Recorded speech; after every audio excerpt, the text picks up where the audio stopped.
risk. I go hard, yeah, for all mine. I don't owe now, nigga, shit. Go in, get your paper up. If you ain't talking about no money, I don't give a fuck. Flex on them with a new whip, shine on them with a new wrist. I go hard, yeah, for all mine. I don't owe now, nigga, shit. Go in, get your paper up. If you ain't talking about no money, I don't give a fuck. Most these niggas is garbage, they do not rap, these niggas just talk for free. You niggas do not get paid for shows, but fucking with me, then you paying the fee. I ain't got time for regular rappers, most of you niggas is petty for real. Talking about how you the best in the city, but none of you niggas is signing the deal. I got the juice. We're here today with Miss Chiquita Banita. We're going to go ahead and do this interview so that we can get to know her personally, and for the fans that, for future fans who may not have known her work, this is to allow them to get to know her as an artist and on a personal level. So we're going to go ahead and jump right into the interview. Miss Chiquita, how old are you currently? Well, my mom always told me that you're never supposed to ask a lady her age, but since it's an interview, I'll tell you. I'm 27. You know what? As soon as I asked that question, Miss Bonita, I knew that right off the back, and I was like, you know what? My mother's gonna say no. So I definitely thank you for being a good sport. We do ask all the artists, and the reason why we do that is hopefully in the future, if we get a chance to sit back down with them for in a career, we can compare it to as far as your growth and things. So I definitely appreciate you for answering that for me. Let's go into this next one. How long have you been at your craft? Well, actually, I have been recording and performing since 2011. Oh, wow. Okay. And when is the earliest moment you knew that this is what you wanted to do? Honestly, I would probably say at the age of 16. Well, I always wanted to be, a writer of some sort, but I wasn't really interested in the entertaining aspect of it. But I always knew I wanted to be, something in the writing field. And I was always a good poet and storyteller. So, I really got interested in actually writing and rapping and recording by the time I was 18. And then I started taking it seriously by the age of 19, which was 2011. Okay. How much time do you say that you dedicate to your work? And I know you said you write. How often is that? But basically what we're asking is, do you ahead of time set time aside to write, or is it done on a motivational basis, like when you get an urge to hit the studio? Well, in the past, it was more so when I had the time to do it. My life was a little bit more busier. I worked a whole lot more. But as of lately, I've been a full-time artist ever since 2020 started. So it's been around the clock, whether it's me writing my own song or whether I'm doing a feature or, anything of that sort. So, lately it's been all of the time. But in the past, it was definitely more on when I had time and when I'm motivated to do it, because, like most artists, I have had writer's block, but, lately I've been on the up and up. So we're certainly glad to hear that. And like you mentioned earlier, when you get the writer's block, or when you have those mornings, so that you wake up, and just, you're over it, necessarily don't want to, get into it. What is your motivation or inspiration that keeps you pressing? Honestly, I listen to some of my favorite artists, and I honestly go back and listen to some of my old music. I really like my own music. I don't want to sound big-headed or anything, but a lot of my older work, I really like it. And I feel like I've evolved and changed a lot with my sound. Better, but back then I was more on the poet side, and so to really just kind of catch an inspiration, I just go back and listen to some of my old songs or read some of my old poems. Oh yeah, that definitely doesn't sound arrogant at all. I mean, I definitely understand what you're saying as far as you should be able to look back on your work and be proud of what you put out. So that there's nothing wrong with that. So yeah, I can definitely dig that. That's not a problem. If you could go back to the beginning of your career based on the experiences you've had now, are there any things that you would whisper to yourself to do a little different? Yes, for sure. Promoting a lot more, because back then I didn't really understand the whole business side of music. I was just an artist. But now that I've grown and learned a lot of things and, gotten a lot of advice from good people that manage artists themselves, I would definitely tell myself to promote more back then. I would definitely rehearse a whole lot more for my shows, things of that sort, just being more prepared. Okay. We normally ask some of the artists, if they've done any live performances, but I know for a fact, like you said before, you've been performing for a while. Let's think back on that first performance that you've ever done. Do you remember how you felt before, during, and immediately after that performance?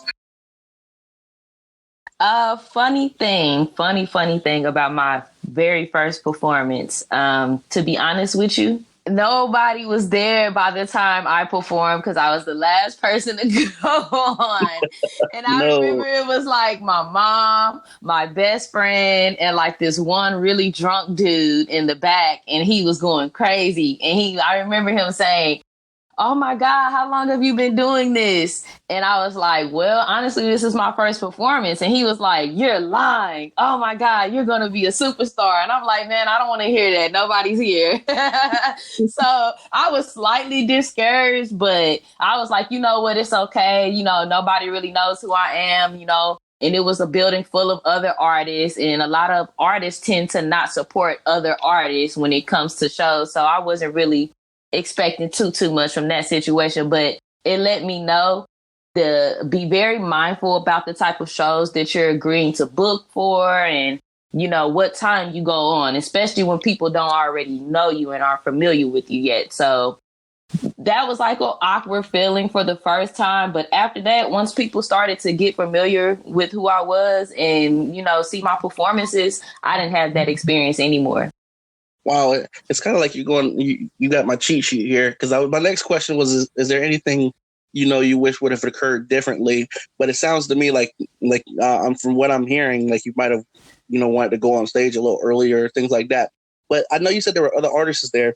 Did anything happen maybe in your performance that you might have wished would have went differently as far as the performance? Like, were there any sound issues or anything like that let you know on the next performance that should do it something a little different? Honestly, and this is no discredit to, the venue or anything, I won't say the name, but it was a very, very, very, very old venue. So like the sound was it was terrible, honestly. And so, I felt like I did good for that time for it to be my first performance. But as far as like really being able to present myself in the best way, it wasn't really possible because the sound was horrible. The mics were old. The speakers were trash. And I mean, the venue was over like 50 something years old. It's one of the historical venues down here in Austin. And so like, I wasn't able to present my best, even if I wanted to, just because of the circumstances. Thank you. And I know you said Austin. I just have to mention it. My wife is actually from Texas, so you just gained a fan just saying Austin. I'm pretty sure she's looking you up right now. Awesome. What part of Texas is she from? She's actually from the Valley. So, yeah. Okay. So let's say everyone aspires to be the greatest of all time at their craft, and they take it seriously, which I can tell from your music. You're on to something. You take it seriously. Who are some people that you believe influence your style of delivery? I would say Eve, Missy Elliott, Big Crit, Lil Wayne. As far as singers go, Monica, Mary J. Blige. Just to name a few. I don't want to. The list can go on, but just those people in particular, for sure. So you sounds like you've got a taste for good music. That's what I picked up there. So, okay, if you could do a collab with any artist, dead or alive, no matter what the budget is, and it could be a mix of the two, who would be on the track?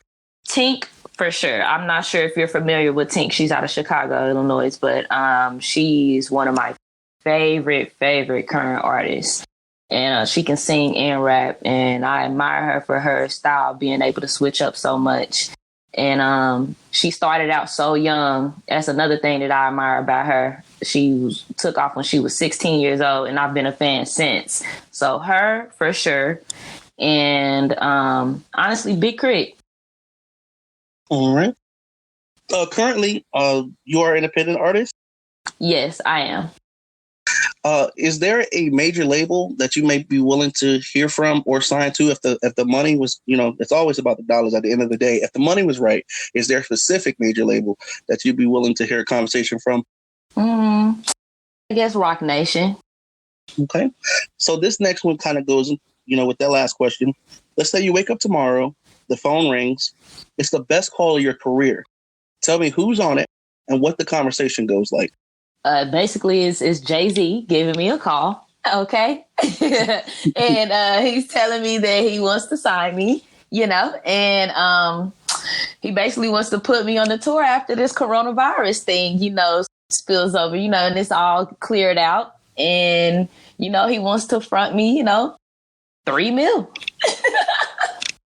I don't know. I guess that's just my ideal phone call with Jay-Z, Hey, it's your world. We live in it. So, hey, Jigga, if you're listening, you know what I'm saying?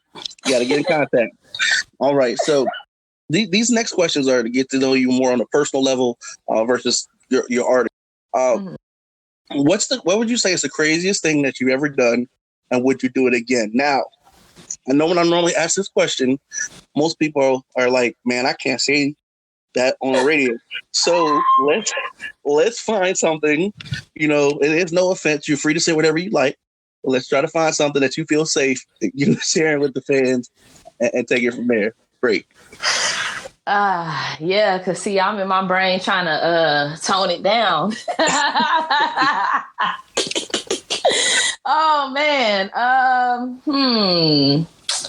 Yeah, what would they not judge me for too much? I don't know. I would probably say, what was the craziest thing I've ever done?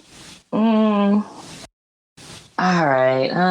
Oh well, they're gonna judge me anyways. I guess the craziest thing I've ever done is I tried to, oh Lord, get revenge on my ex-boyfriend, and I tried to cut his tires, and I almost cut 2 of my fingers off. So for all the men out there, I'm gonna hope that you say no to this question. But would you do it again?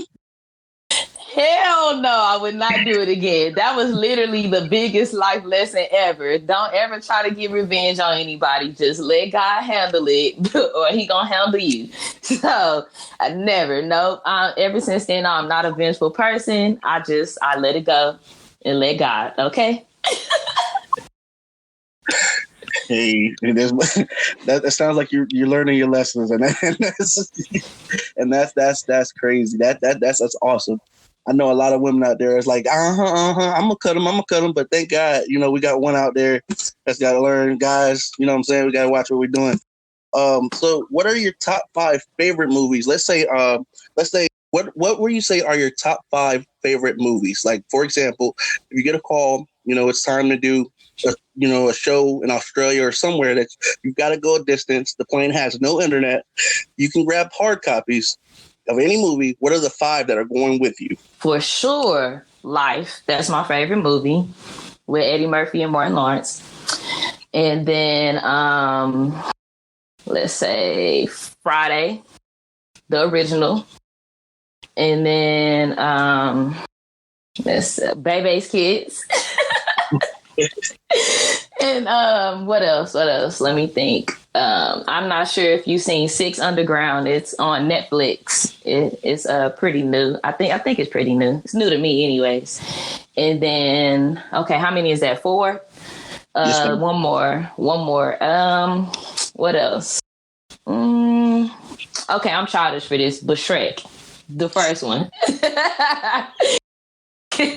And in the morning, I'll make a walk. Yeah, man. Okay. You name some great ones there. I think everybody else will be happy to be on the plane with you. Y'all gonna have to share. So, all right. So, what's something that you can't go a day without doing? Eating for sure. I'm very petite, but I love to cook and I love eating, and I love trying new things as well. So I love going out to eat. Yeah, that's my favorite sport, eating. All right. So, what would you say is your biggest pet peeve? Like, even if your parents, I'm sure you love dearly, but even if they commit it, it's a technical foul. It has to go. Just can't be tolerated. I would either have to say yelling at me or hovering over me. I absolutely hate when people hover. Even if I'm like a new hire at a job somewhere, I cannot stand when people hover over me like, please get off my neck. It's so annoying. I cannot stand that. And yelling is just like a no-no for me. Like, I can hear you. Please lower your voice before we have to fight. Please. Like, let's not go there. So yeah, hovering and yelling, it's just like, no-nos for me.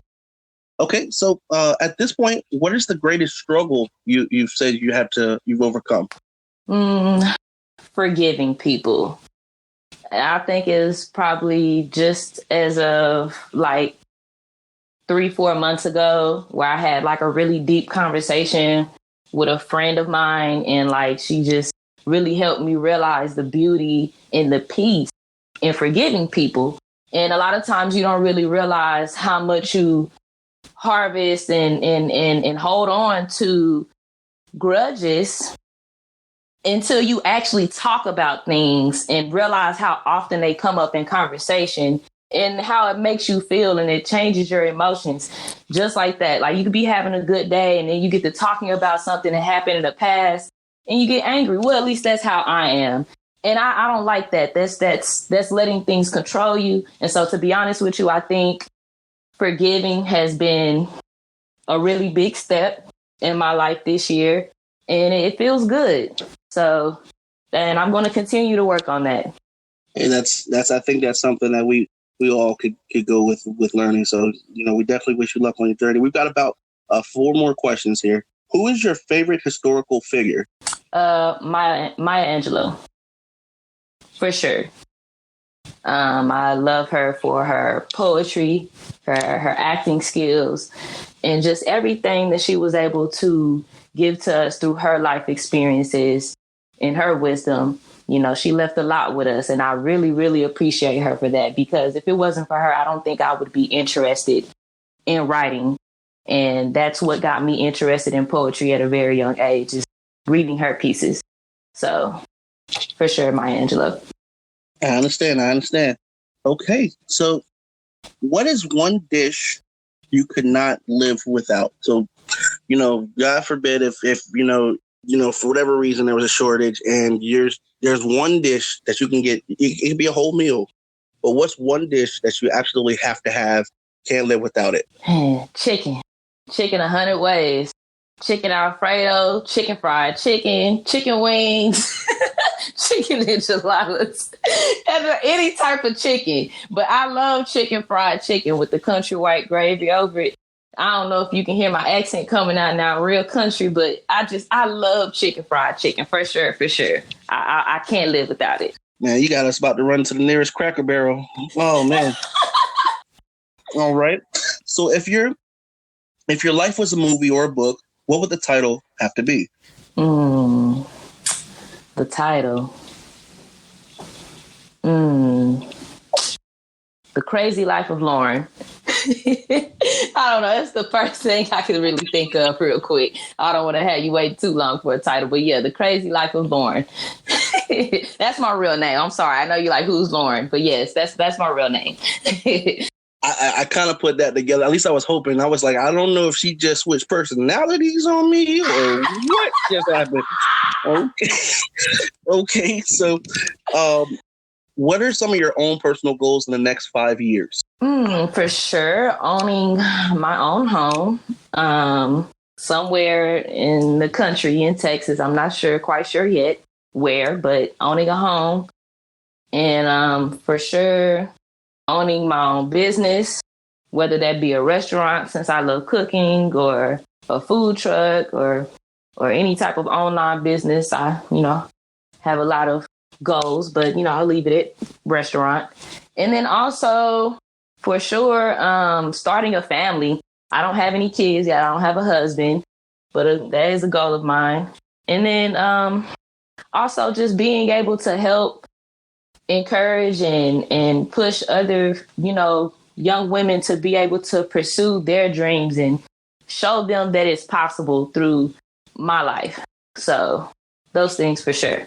It's definitely been fun. Miss Chiquita, if we were in the future, we asked to interview you again, if time permits, if your schedule permits, would you be willing to come back on the show? Of course, of course. It was fun. It wasn't dry. I enjoyed myself. It was cool, and I look forward to actually playing this back in here in this. So I would definitely come back. Well, we definitely wish you luck, and we definitely thank you for your time.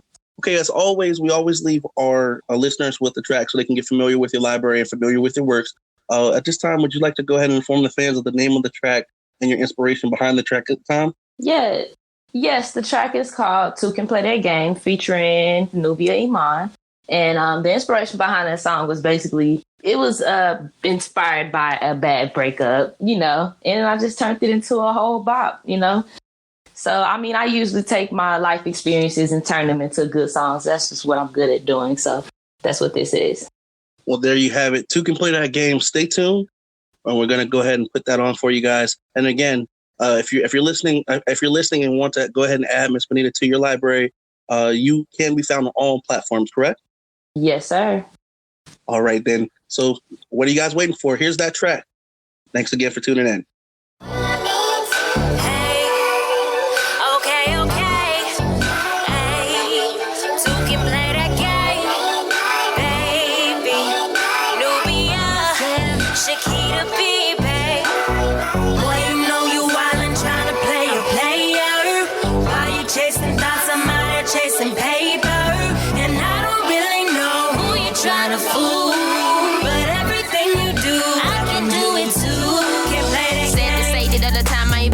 Wasted, not interested in chasing unless there's some little green faces. And boy, just face it, them other hoes really just basic. And let's be real, boy, you out of your league. Acting like another nigga won't choose me. And I ain't really got time for none of your games. Nigga, why you acting like you won't lose me? So pack your shit and call that bitch and tell that hoe she can have your dick. Cause I don't want you and I don't need you. All that crying and stress and she can have that shit. And I ain't fighting over now, nigga, wasting my time. Tell me how you gon' replace a queen with a dime. Should've thought twice before you did that shit. And if I take you back, boy, I'm out of my mind. It's a thin line between love and hate. But boy, you cross the line, it's too late. You thought the grass was greener on the other side until you found out it was fake. And boy, you're so predictable. And them hoes you fuck despicable. But one more thing before you go. I really think it's something you should know. I got 99 pounds, but you ain't one. Yeah, I know I was in love, but I'm so done. Might call your best friend, tell him come through. But I hope I don't, nigga, cause I'm on one. Cause I ain't in the business of me getting played. You doing dirt, then I'm doing the same. Can't take the heat, then don't play with the flame. You should've known two could play at this game. Boy, you know you wildin', tryna play a player. Why you chasing thoughts, I'm out here chasing paper. And I don't really know who you're trying to fool. But everything you do, I can do it too. Can play that game, can play that game. Two can play that game, can play that game. I don't really know who you're trying to fool.